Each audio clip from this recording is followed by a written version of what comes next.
the hot or not list here this week. Is that what you want to do? All right. I want to go through the hot All or right, not let's list do here. it. You know, what else would I want to be doing on a Friday afternoon at 4 o'clock? There's than nothing. Going through the hot or not There's list nothing. with Russ Moore. That's right. Nowhere you'd rather be. Nowhere I'd rather want to be. Good. Dr. Michael Fine, a story that Go Local broke this week. Absolutely, and I thought it was a great point that he made, that you have to be really careful when discussing an issue like marijuana legalization, because it gets very nuanced and it gets very complicated really quickly, as Massachusetts has found out, which is why they've delayed the implementation of their law. Specifically, Dr. Fine talked about the fact that the current legislation that's traveling through the General Assembly would actually limit the capabilities of cities and towns to regulate marijuana. So it kind of takes away from local control. So in that sense, it's probably not the best in its current form, and I thought that Dr. Fine had a really good point.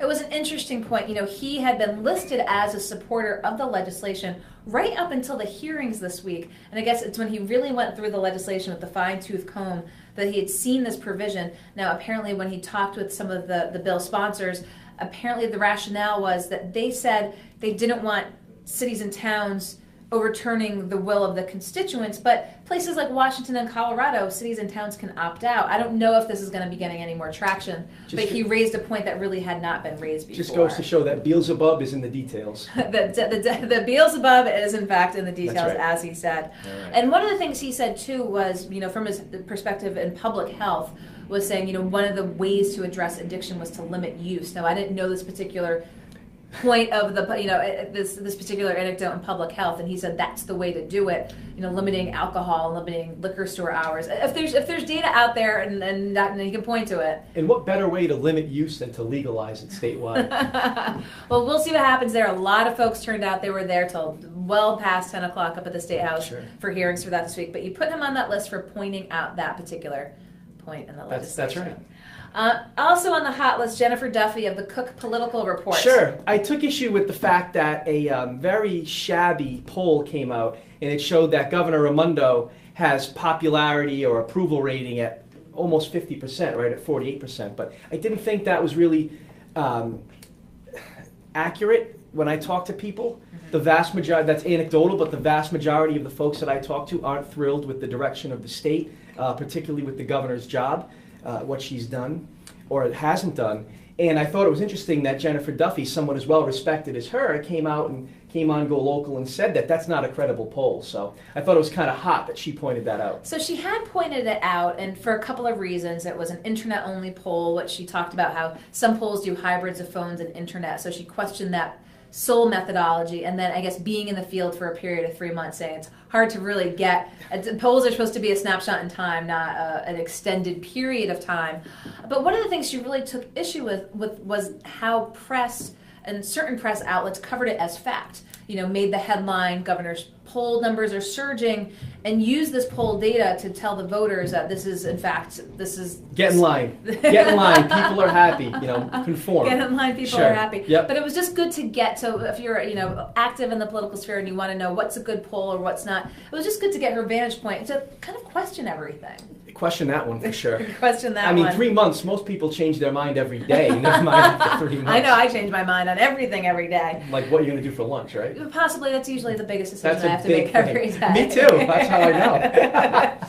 So, Jennifer Duffy on the hot list. Yes, hot. Another woman leader, Dr. Deborah Myers at Women and Infants, won a National Distinguished Surgeon Award. Sure. I think that one of the things in Rhode Island that we really have going for us, one of our advantages, is our healthcare system. We've got great doctors like her and so many others at our great hospitals. So I thought it was interesting to highlight the good work that she's doing. Someone getting recognized on the national stage. You know, it was interesting. Yesterday, had Peggy Farrell with Hinckley Allen in to talk about the Rhode Island Business Plan competition.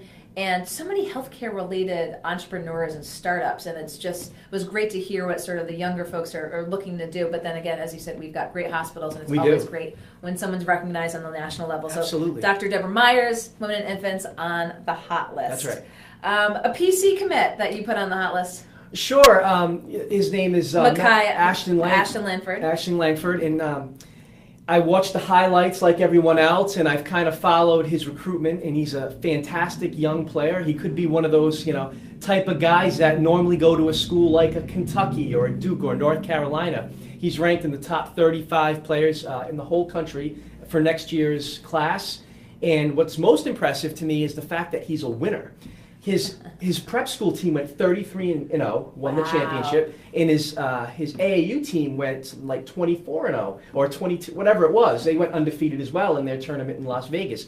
So for his last 50 some odd games, he's undefeated. So I think that winning mentality coming to Providence College is hot. That's a good point to point out. He's a winner. He's a winner. You're right. That winning mentality of being accustomed to winning, knowing what it takes to win, and not settling for any less. I'm hoping by the time he's done with Providence College, we're tired of winning. We're doing it so much that we're sick of it. Is that sort of Trump-esque? Yes. Yes. Absolutely. And one more on the hot list here. You sometimes put kind of a bigger, kind of more grandiose, the taxpayer. Yeah, the taxpayer. It's April 15th tomorrow, and folks are freaking out, paying their taxes, writing those big checks to the government. And it's useful to remember that nothing happens in America without the taxpayer. They make everything possible. All the good things we do, schools, roads, bridges, national defense, parks, all that stuff is because of the taxpayer. So we have to show some love to the people that are making it happen. Showing some love. So if you're paying your taxes this weekend, please know that you are loved by Russ Moore. That's right. I love you. So I want to now go to the not hot list. Gosh, the news cycle is so rapid. It's interesting to bring up Sean Spicer, and it feels like it was almost a year ago. Yeah, yeah. But it was this week. It was this week. It was this week. And, you really shouldn't compare anything or anyone to Hitler, because you're always going to lose in those situations, especially when you say that, Hitler didn't use chemical weapons when he did on his own people. So, yeah, it wasn't a good moment for him. It's kind of shocking that someone like him can be so inarticulate at times. And I want to root for this man because he's got Rhode Island roots. I want him to do well. I want him to make us look good.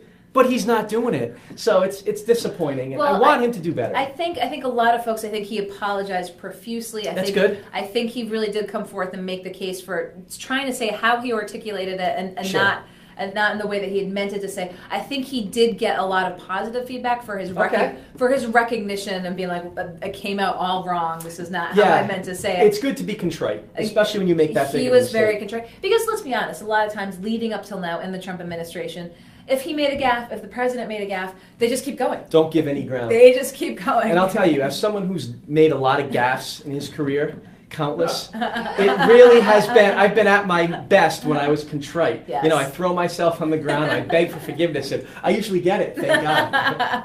So I think Sean Spicer might have taken a tip from the Russ Moore school. He took a page out of my book. Yeah.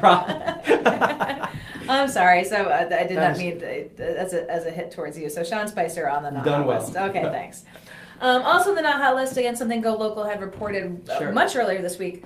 The mayor regarding the exit package of Robin Muxian. Yeah, I can't get over that. You'd think that the city of Providence was rolling in dough. I mean, here's someone that's only worked for the city since last August, late last summer, and now she's gone, and she quit. She didn't actually get fired, or she didn't even get laid off. She quit, and we're handing her all this money when she did wrong. So she did wrong, and we're giving her this big $34,000 compensation package, and we're broke. It just doesn't compute. It doesn't add up, and I haven't heard Mayor Alorza articulately explain his rationale behind this decision. So I'm disappointed by this, and it's not hot. It's not hot. And one of the things that Go Local had reported was how this had all played out. Apparently, to get this sort of exit package above and beyond which a normal employee would get, has to get approval by the city council, which it did not go through those channels. And another thing that Go Local reported was that City Treasurer Jim Lombardi wrote a really strongly worded letter about this issue. And I thought he made some excellent points, and I think he deserves a lot of credit, too, for standing up for what's right in the city charter and ultimately the people of Providence. As he did. I guess he couldn't get answers to the questions. And again, without the council approval, the city, I guess, made that direct deposit into the account. I guess the treasurer had to go to the bank, have it rescinded, again, say, wait a minute, there was a lot of infighting in terms of, again, should this happen? And not much hearing from the mayor's office on everything related to this particular incident. I guess it's just I'm the boss and I do what I want, but I don't think that's how the city charter is written, so not hot. Not hot, putting the mayor on that list for it. Another politician on the hot list, Representative David Bennett, for his... Yeah, not hot. The reason he spearheaded some legislation through the General Assembly that will remove any requirements that firefighters live in the communities in which they work. It's public safety, yes. Yeah, and they'll be able to move out of state.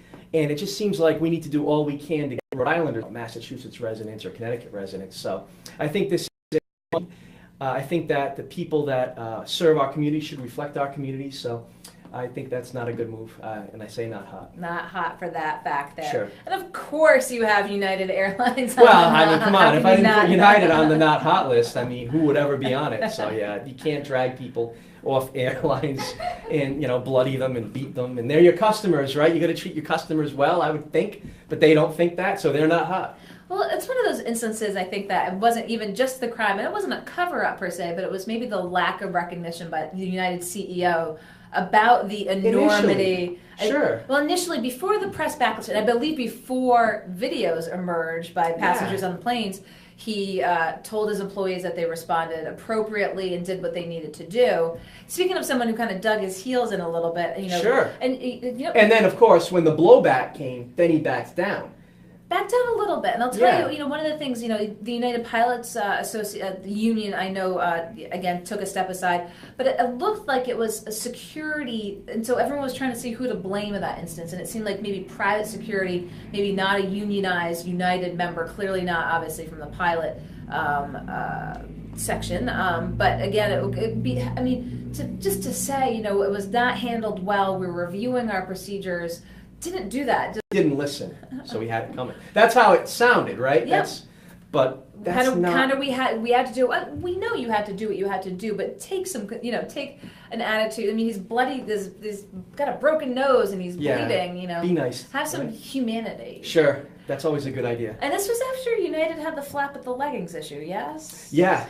No yoga pants allowed. Well, no leggings. We could do it. Could you explain? I don't really know the difference sometimes, but yeah. Between leggings and yoga pants. Sure, they look the same, I guess. Well, it was for passengers who were flying on that pass that, with someone from United, so I guess there was a more stringent dress code. Sure. If you're reflecting, and businesses do that all the time, I understand. But I think it was a girl. It was someone under the age of 18. I think in these instances, again, maybe cooler heads might have prevailed. Yeah, I'm not going to take a stance on the leggings, yoga pants thing one way or another because I don't. You've learned. I've learned. I like to try to learn from other people's mistakes. I don't want to be the next one groveling, and I don't want people marching down my street protesting, whatever I could say. So on that one, I'm just going to step aside and stand, not take a stance. United, not hot. Oh, and then you put black bears on the not hot list. Yeah, that's a little fright. I mean, they look cute in the pictures and everything, but I don't know if people are cool with black bears showing up in their backyard because they didn't get rid of the bird feeder.